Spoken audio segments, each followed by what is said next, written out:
My sister seduced my husband, and my parents orchestrated a cover-up to protect their precious family image. I was gutted, physically sick, and completely alone. But they forgot one crucial detail. I restore history for a living, and I decided to curate their destruction. The silence in the house was usually my favorite part of the day. It was that heavy, velvet quiet that settled over the living room after midnight, a time when the demands of the world finally stopped pulling at my sleeves. As a professional archivist, I spent my days in the temperature-controlled vaults of the city museum, handling fragile paper and fading daguerreotypes, breathing in the dust of centuries. I valued preservation. I valued the truth that was hidden in the details. But that night, the silence didn't feel peaceful. It felt like the breathless pause before a guillotine blade drops. I was sitting on the floor of our home office, surrounded by the soft hum of the server towers David had installed years ago. I wasn't supposed to be awake. I was supposed to be in bed, recovering. 2 days prior, I had undergone my third round of IVF. My body was a roadmap of bruises from injections, bloated and tender, and my heart was a fragile bird fluttering against my ribs, terrified to hope. I had come downstairs because I couldn't sleep, the nausea rolling in waves, and I just wanted to organize some files on our shared cloud to distract myself. David, my husband of 6 years, was asleep upstairs, or so I thought. I had opened the shared family drive to upload some Scan deed documents for my parents, Margaret and Richard, who were obsessed with updating their estate planning. They were always talking about legacy and lineage. It was their favorite topic. But when I opened the folder marked Estate Updates 2024, a new subfolder caught my eye. It wasn't named properly. It was just a string of random numbers, likely an autosave from a phone backup that hadn't been filed correctly. My archivist brain twitched. I hated disorder. I clicked it, intending to rename it or move it to the trash.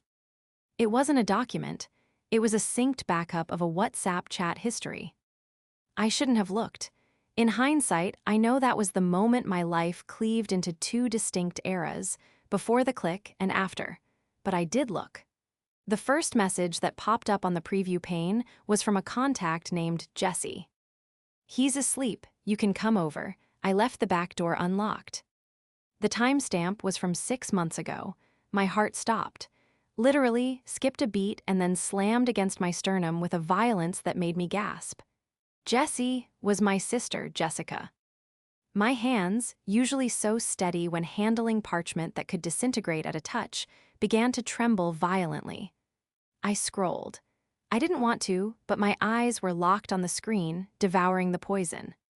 She suspects nothing. She's too focused on the injections. This was from David. Good, I don't want to stress her out, but God, I miss you. This was Jessica.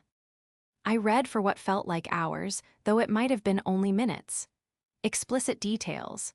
Dates that coincided with times David said he was working late. Dates that coincided with times I was at the clinic, legs in stirrups, praying for a baby, while my husband was in bed with my younger sister.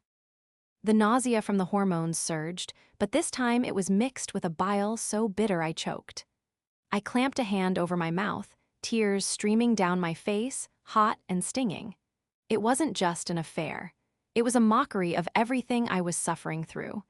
They were discussing my fertility treatments as a nuisance, an obstacle to their time together. I felt like I was bleeding out on the carpet. The betrayal wasn't just a knife in the back, it was a dissection of my soul. I was the keeper of history, the one who preserved memories, and yet my own history was a lie. I sat there, rocking back and forth, the glow of the monitor illuminating the ruin of my marriage. The betrayal was worse than the diagnosis itself. It was a terminal illness I hadn't known I had. The sun came up. I know this because the room turned gray, then a pale, sickly yellow. I hadn't moved. I had spent the last 5 hours downloading everything. Every photo, every text, every location tag. I didn't organize it.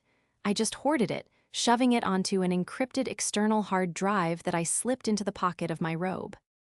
When I heard David's alarm go off upstairs, a spike of adrenaline shot through me so sharp it made my vision blur. I had to act normal. I had to be Cora. the steady, reliable, slightly boring archivist wife. I dragged myself to the kitchen. My body felt like it was made of lead and broken glass. I put the kettle on. The routine was a lifeline. If I stopped moving, I would scream, and if I screamed, I would never stop. David walked in 10 minutes later, looking rumpled and warm from sleep, the sleep of the innocent or the sociopathic. "He kiss," said my temple. I flinched, a tiny, involuntary spasm, but I covered it by reaching for a mug. "How are you feeling, honey?" he asked, his voice dripping with that concern that everyone praised him for. "David is such a saint," my mother always said, so supportive of Cora's struggles. "Tired," I croaked. My voice sounded hollow, like wind blowing through a dead tree. "The hormones are, a lot." "You should rest," he said, pouring his coffee. "Don't worry about the estate papers for your parents. I can help Richard with them later." The mention of my father, Richard, sent a fresh wave of nausea through me. "No," I said too quickly. I took a breath. "No, I'll handle it. I'm good at the details." Okay, he laughed lightly. "Control freak." He left for work. I watched his car back out of the driveway, and then I went to the bathroom and vomited until there was nothing left. My phone buzzed. It was a text from my mother, Margaret. "Cora, darling, are you coming for Sunday dinner? Jessica has some big news she wants to share with the family. It's important." I stared at the screen. Big news. I knew what the news was. I had seen the texts from 3 weeks ago in the backup file. Jessica had sent David a picture of a positive pregnancy test with the caption, "Oops." I typed back, my fingers numb, "I'll be there." That afternoon, I went to my studio. It was a converted sunroom where I did freelance restoration work. I sat at my drafting table, the external hard drive sitting in front of me like a loaded gun. I wasn't just a wife who had been cheated on. I was a professional. My entire career was built on the ability to find things that people thought were lost, to piece together shredded documents, to recover water-damaged ink. They had been careless. They thought that deleting a thread on a phone meant it was gone forever. They thought that using a private folder meant it was invisible. I opened the hard drive on my secure work laptop. I began to sift through the data, looking for the narrative. An archivist doesn't just collect facts, she tells a story. And as I dug deeper, cross-referencing timestamps with credit card statements I had access to, I found something that made my blood run cold. It wasn't just David and Jessica. There was a group chat. It was titled Family Matters. The participants were Jessica, David, Margaret, and Richard. I wasn't in it. I opened the log. "Margaret, we have to be careful. If Cora finds out now, the stress could ruin her cycle. We can't have that drama." Richard agreed. "Keep David at the house this weekend." "Jessica, stay low. We need to manage this until the baby is safe." "Jessica, I just hate hiding it. It's my baby too." "Margaret, patience, sweetheart. We'll handle Cora when the time is right. We have to protect the family reputation." I stopped reading. The room spun. My parents knew. My parents, Margaret with her pearls and her charity galas, and Richard with his firm handshakes and lectures on integrity, they knew. They weren't just bystanders, they were accomplices. They were prioritizing Jessica's illegitimate pregnancy over my marriage, over my sanity, over my life. They were managing me. I looked at my reflection in the dark monitor. I looked pale, small, defeated. A victim. That's what they saw. A sad, barren woman they needed to handle with kid gloves until they could discard her. But they had forgotten one crucial thing. They had invited a historian to witness their crime. And historians don't just remember, we publish. To understand why this betrayal decimated me, you have to understand Jessica. Jessica was 5 years younger than me, and from the moment she was born, she was the sun around which our family orbited. She was vibrant, loud, and chaotic. I was the quiet one, the studious one, the one who made sure the bills were paid and the appointments were kept. Jessica was the artist, the free spirit who never actually finished an art degree, but always had a new passion project that my parents funded without question. I had spent my life cleaning up her messes. When she crashed her car in high school, I took the blame for distracting her. When she couldn't make rent, I loaned her money that I knew I'd never see again. I did it because I loved her. She was my little sister. I thought her chaos was just a byproduct of her brilliance. I thought we were a team. My parents, Margaret and Richard, enabled this dynamic with a fervor that bordered on religious. They were obsessed with the appearance of the perfect family. Richard was a retired judge, and Margaret was a socialite who sat on 3 different hospital boards. To them, problems weren't things to be solved, they were things to be buried. When I arrived at their house for Sunday dinner 3 days after my discovery, the air was thick with the scent of roast beef and expensive perfume. "Cora," Margaret exclaimed, rushing to the door. She looked impeccable in a cream cashmere sweater, her smile tight and practiced. She hugged me, but it felt like being embraced by a mannequin. "How are you holding up, dear? The treatments?" "Fine," I lied, stepping into the foyer. "Just tired." "Well, come sit. David is already in the den with your father." I walked into the living room. Jessica was lounging on the sofa, her feet tucked under her. She looked radiant, glowing. She was wearing a loose-fitting dress that I now knew was concealing a secret she was desperate to shout. "Hey, sis," Jessica chirped, taking a sip of sparkling water. "You look pale, you need more sun." "I've been working a lot," I said, my voice steady. I sat in the armchair opposite her. I watched her. I looked for the guilt in her eyes, the shame. There was none. There was only a smug satisfaction, a glint of triumph. She looked at me not as a sister, but as a placeholder she was preparing to evict. David walked in with Richard. David wouldn't meet my eyes. He went straight to Jessica and sat on the arm of her sofa. It was a subtle movement, but the body language was screaming. He leaned toward her, his hand hovering near her shoulder. "So," Richard boomed, clapping his hands together, "we have some wonderful news to celebrate today." My stomach clenched. I knew it was coming. "Go ahead, Jessie," Margaret beamed, clutching her hands together. Jessica sat up straighter, beaming. She placed a hand on her stomach. "Well," she started, giggling a little, "I'm pregnant." The room erupted in performative joy. Margaret squealed. Richard poured champagne, sparkling cider for Jessica. David smiled, a wide, relieved grin that made me want to gouge my own eyes out. "Oh, Jessica, that's wonderful," Margaret cried. "A grandchild, finally." The word hung in the air. Finally, a direct jab at my years of failure. Then Jessica turned to me. Her eyes locked onto mine, and for a second the mask slipped. I saw the malice there. The pure, unadulterated entitlement. "I know this might be hard for you, Cora," she said, her voice dripping with fake sympathy. "Given your situation, but we really hope you can be happy for us, for the family." "Us?" I asked, my voice barely a whisper. "The family," Richard corrected quickly, stepping in. "The father isn't in the picture, sadly, a brief fling, but we are going to rally around Jessica. We are going to raise this baby together." They were lying to my face. In a chorus. A coordinated symphony of deceit. They had rehearsed this. They were presenting me with a narrative where Jessica was the brave single mother, and I was the barren aunt who should be grateful to help raise the family baby. "Of course," I said. I forced the corners of my mouth up. It felt like tearing skin.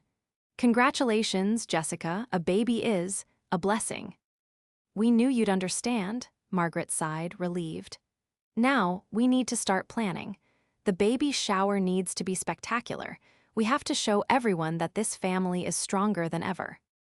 "I'll help," I said. The room went quiet. They hadn't expected me to volunteer. They expected me to cry, or leave, or cause a scene they would have to manage. "I want to do something special," I continued, my mind racing, the plan forming like a crystal in supersaturated solution. "Since I'm the archivist, let me handle the guest book, and a special gift, a memory book, something that documents the heritage of this child." Jessica's eyes lit up. She loved free labor. She loved things that celebrated her. "Oh, that sounds amazing, Cora. Something really high-end, leather-bound." Only the best, I promised, looking her dead in the eye. I'll gather all the photos, all the messages, all the little moments that led to this baby. I'll make sure nothing is forgotten. Perfect, Richard said, raising his glass. To family. To family, I echoed, gripping my glass so hard I thought it might shatter. They drank to their lie. I drank to my revenge. The transformation from wife to archivist was complete. I was no longer Cora, the woman hoping for a miracle in a fertility clinic. I was Cora, the curator of a disaster. For the next 3 weeks, I moved through my life with the eerie calm of a deep-sea predator. I woke up next to David, I made him coffee, I kissed his cheek, and then, the moment he left for work, I went to war. The gift was the centerpiece of my strategy. I had told them I was making a heritage book, a leather-bound tome that would trace the lineage of the new baby. They loved the idea. It fed into Richard and Margaret's obsession with legacy. They sent me boxes of old family photos, birth certificates, and letters from grandparents, completely unaware that I was curating a very different kind of heritage. I spent my days in my studio, surrounded by the tools of my trade: high-resolution scanners, archival glue, bone folders, and scalpels. But alongside the sepia-toned photos of our ancestors, I was processing the screenshots. I printed them on high-quality, heavy-stock paper, aging the edges slightly to give them gravitas. I wanted the evidence of their betrayal to look beautiful, permanent, and undeniable. But a book wasn't enough. I needed leverage that would survive the inevitable explosion. I made an appointment with Samuel Henderson, a divorce attorney known for his ruthlessness in high-asset dissolutions. I sat in his glass-walled office, placing a heavy file folder on his mahogany desk. "This is thorough," Henderson said, raising an eyebrow as he flipped through the financial records I had pulled. "I track details for a living," I replied, my hands folded in my lap. I felt cold, like ice water was running through my veins. "I need to know my exposure, and I need to know theirs." "You have a strong case for infidelity, obviously," Henderson said, tapping a page. "But in this state, that doesn't always guarantee a larger share of assets. However," he paused, pulling out a spreadsheet I had compiled. "This is interesting. You're alleging that marital funds, substantial amounts, were diverted to your parents." "David manages our joint investment accounts," I explained. I trusted him, but when I cross-referenced the withdrawals with the timestamps in the chat logs, the money didn't go to stocks. It went to consulting fees for a shell company registered to my father's business partner. Henderson leaned back, a shark-like grin spreading across his face. "So, your husband was funneling your joint savings to your father, who was likely using it to support your sister." "Whatever they were doing, it wasn't authorized by me," I said. "And the house. My grandmother left it to me in a trust, but Richard convinced me to put David on the deed for tax purposes 3 years ago." "We can contest that," Henderson said, scribbling furiously. "If we can prove the deed transfer was done under false pretenses or part of a larger conspiracy to defraud you of your inheritance, well, that changes the game. We aren't just looking at divorce, Cora, we're looking at civil fraud." I nodded. "Draft the papers, but don't serve them yet. I need to deliver them myself." "When?" "The baby shower is in 10 days, I said. "I want everything ready to be signed the moment the cake is cut." Leaving his office, I felt a surge of power. I wasn't just the victim anymore. I was the architect, but I needed one more thing. I needed to see how tight the leash was around David's neck.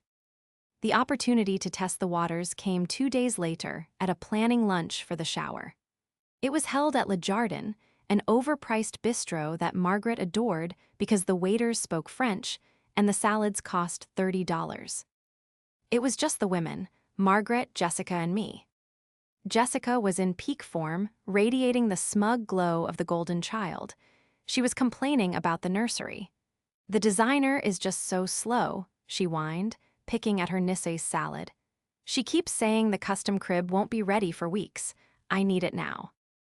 Margaret patted her hand. "Don't worry, darling. Richard will make a call. We'll get it prioritized." I took a sip of my iced tea, watching them over the rim of the glass. Is that the designer from Lullaby Lane? I asked casually. Jessica froze, her fork hovered halfway to her mouth. What? The designer, I repeated, keeping my voice light and airy. David mentioned he was on the phone with Lullaby Lane last week regarding an invoice. I assumed that's who you were using. They are expensive, aren't they?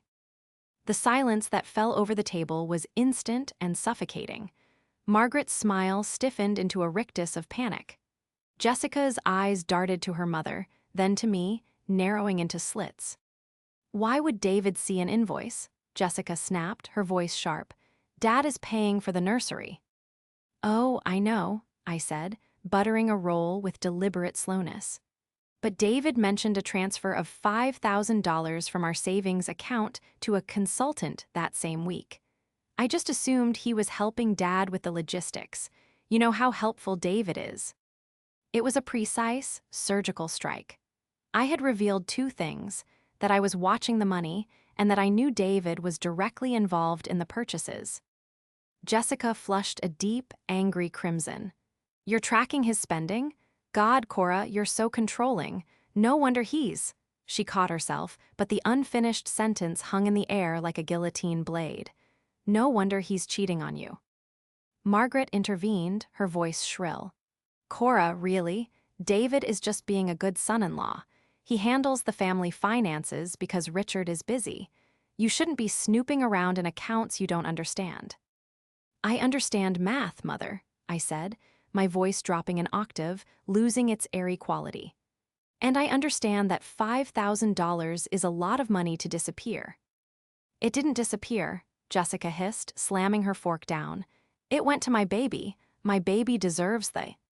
Best, you're just jealous because you can't. Jessica, Margaret barked, cutting her off.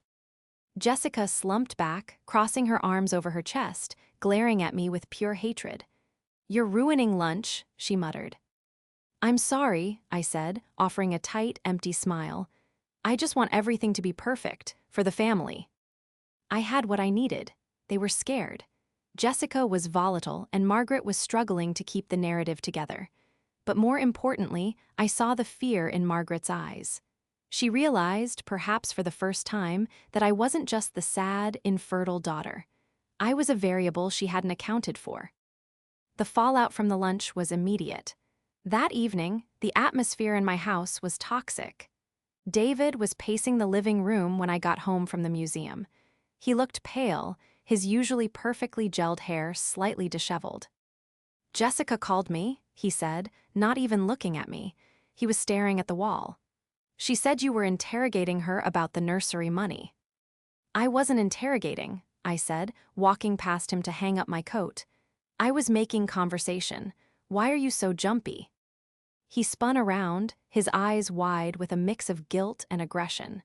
I'm not jumpy, I'm just sick of you micromanaging everything. Your parents asked me to handle some transfers for them. It's family business. I am family, David, I said softly. Aren't I? He flinched. For a second, I saw the old David, the man I had married, looking out from behind the mask of deceit. He looked exhausted. He opened his mouth and I thought, just for a fleeting second, that he might confess, that he might fall to his knees and beg for forgiveness. But then his phone buzzed. He glanced at it, a text from Jessica, no doubt, and the moment vanished. His face hardened. Just stay out of the accounts, Cora. Trust me. I do trust you, I lied. I trust you to do exactly what you're capable of.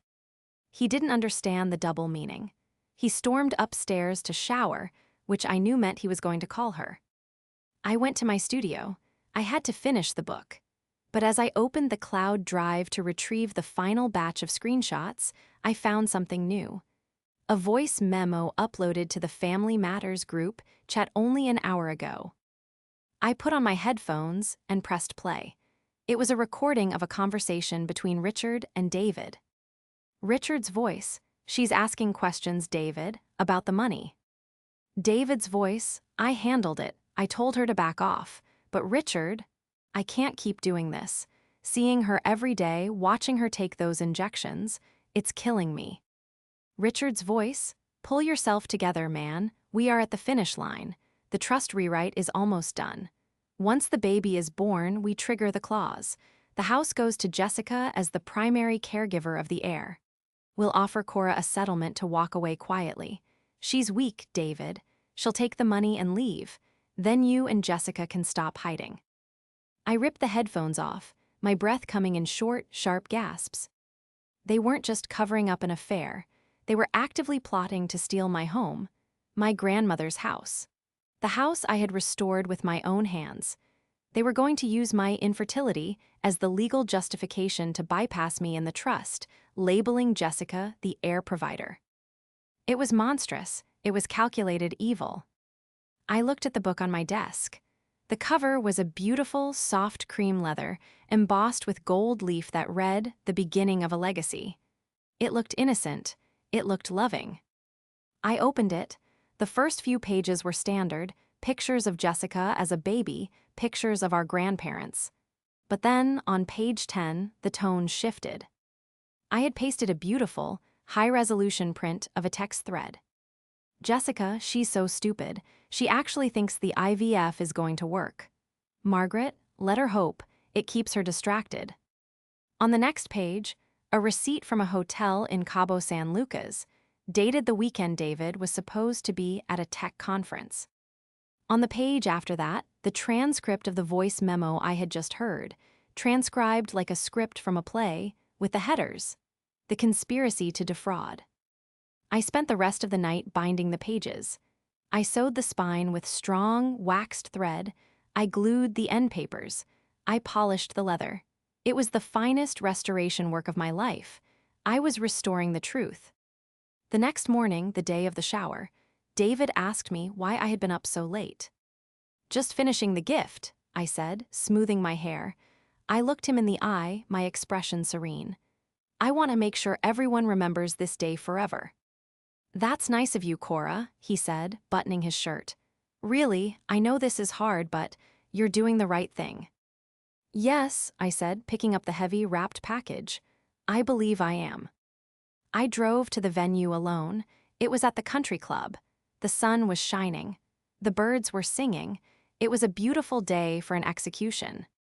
The Oakwood Country Club was a fortress of manicured lawns and old money, the kind of place where scandals were usually suffocated by checkbooks before they could reach the front gate. Today, the garden room was a sea of pastel yellow and mint green. Margaret had spared no expense. There were towers of macarons, crystal flutes of non-alcoholic sparkling rosé, and a string quartet playing soft, inoffensive covers of pop songs.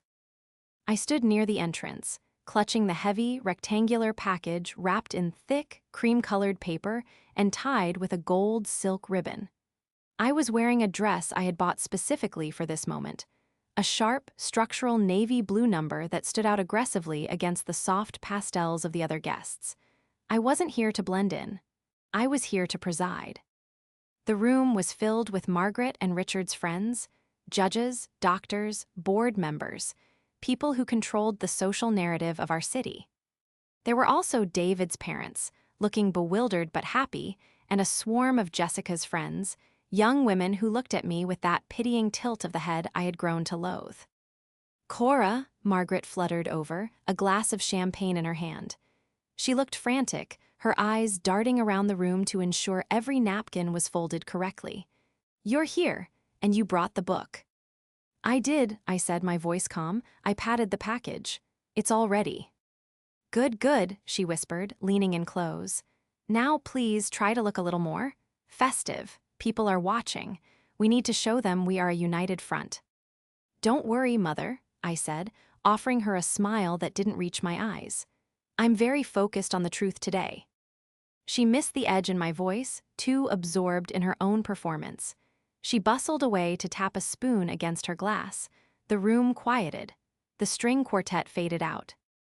"Everyone, if I could have your attention," Margaret beamed, standing next to Jessica, who was seated on a velvet throne-like chair, surrounded by piles of gifts.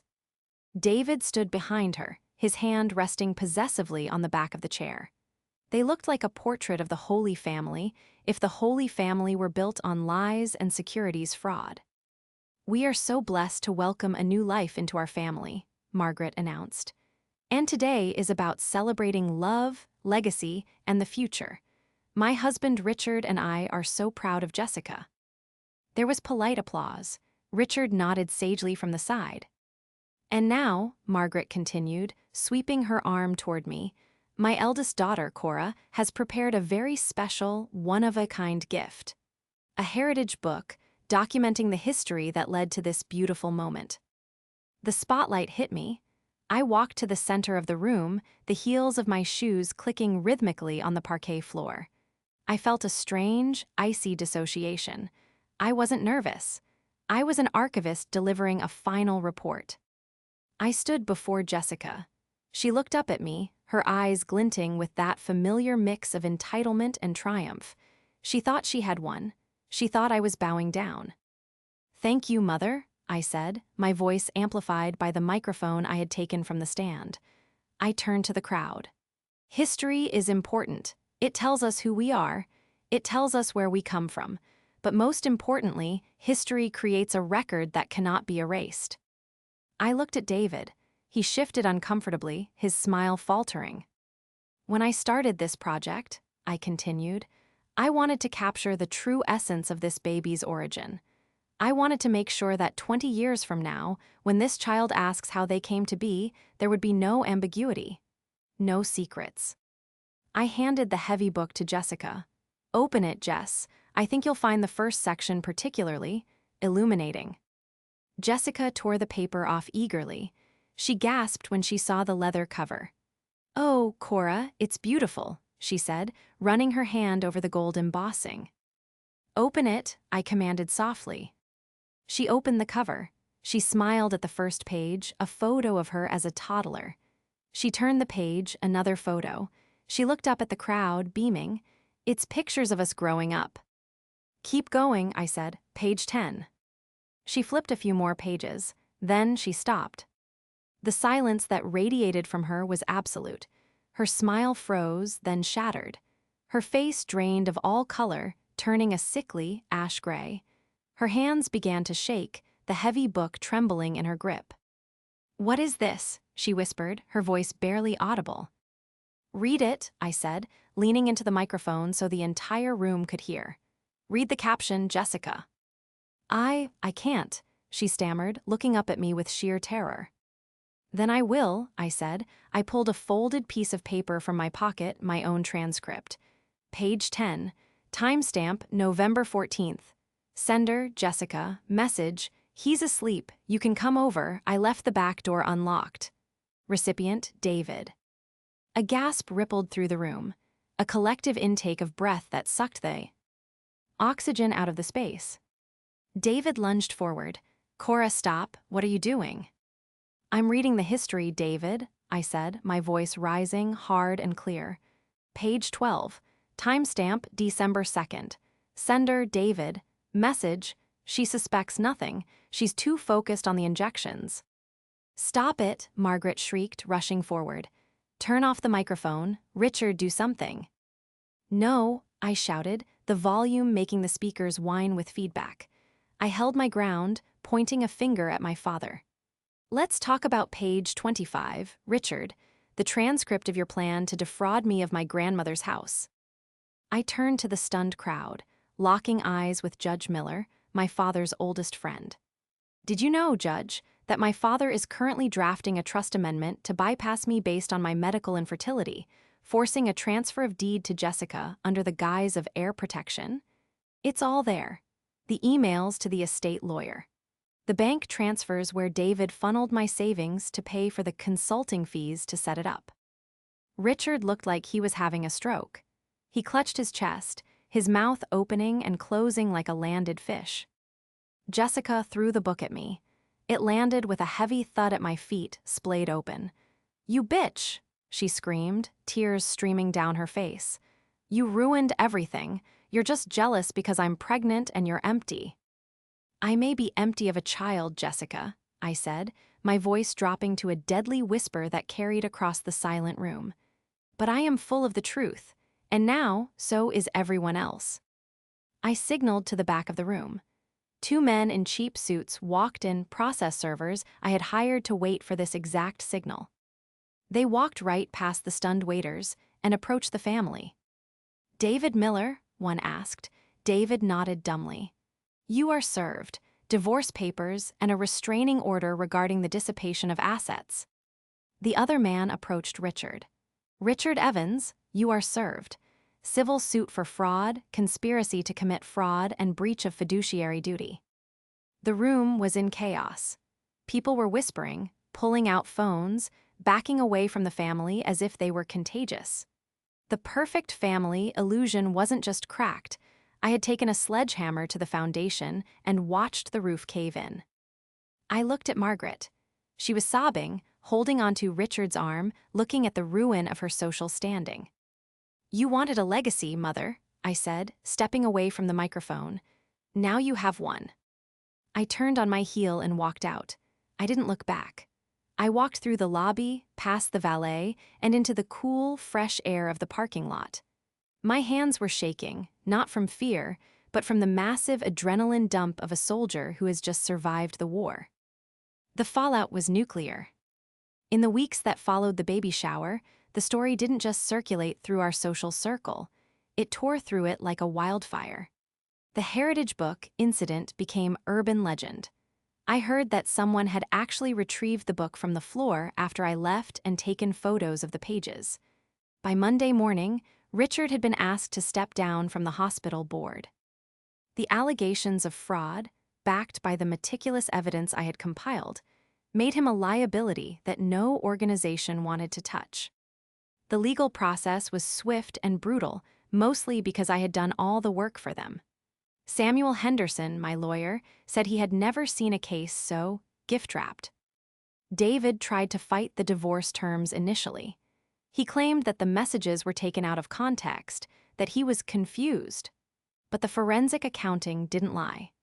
We proved he had siphoned over $40,000 of our marital assets to fund Jessica's lifestyle and the preparations for my disinheritance. He walked away with nothing. I kept the house, my grandmother's house, free and clear. The judge, disgusted by the evidence of the conspiracy, awarded me a disproportionate share of the remaining assets as punitive damages. David moved into a small apartment on the other side of town. I heard later that he and Jessica tried to make a go of it, but relationships built on the adrenaline of secrecy rarely survive the mundane reality of diapers and poverty. They were miserable, binding themselves together only out of a lack of other options. My parents fared even worse. The fraud lawsuit didn't just cost them money, it cost them their identity. The perfect family was exposed as a fraud. Their friends, the fair-weather socialites they had cultivated for decades, dropped them instantly. They were pariahs. About 3 months after the shower, I was in my studio, working on a restoration of an 18th century map. The silence in the house was different now. It wasn't the heavy, suffocating silence of secrets. It was a clean, airy silence, my own silence. My phone buzzed. It was Margaret. She had been trying to call me for weeks. I usually let it go to voicemail. Ill, but today, for some reason, I answered. "Cora," her voice sounded small, frail. Gone was the imperious matriarch. "Hello, Margaret," I said, continuing to gently scrape residue off the parchment. "Your father, he's not doing well," she said. "The stress, and Jessica, the baby is colicky and David is useless. We miss you, Cora, we miss your help. You were always the strong one." I paused, scalpel hovering over the map. They still didn't get it. They didn't miss me. They missed the function I performed. They missed the fixer, the lender, the scapegoat. "I am strong," I agreed. "Strong enough to know that I don't belong in that house anymore." "But we're family," she pleaded, a sob catching in her throat. "Doesn't that mean anything?" "It means everything," I said. "It means I expected you to protect me. Instead, you sold me out for a reputation that you lost anyway." "Please, Cora, just come for coffee. Let us explain." "There's nothing to explain," I said, looking at the map. I had just revealed a hidden coastline that had been obscured by grime for 200 years. It was beautiful. "I have the records, remember? I have the history. Cora. Goodbye, Mother. I hung up and blocked the number. I looked around my studio. It was filled with light. I was alone, yes, I was divorced. I was starting over at 32. But for the first time in my life, I wasn't carrying the weight of someone else's lies. I was the curator of my own life now. I went back to the map. I had a lot of work to do, and I was looking forward to every minute of it.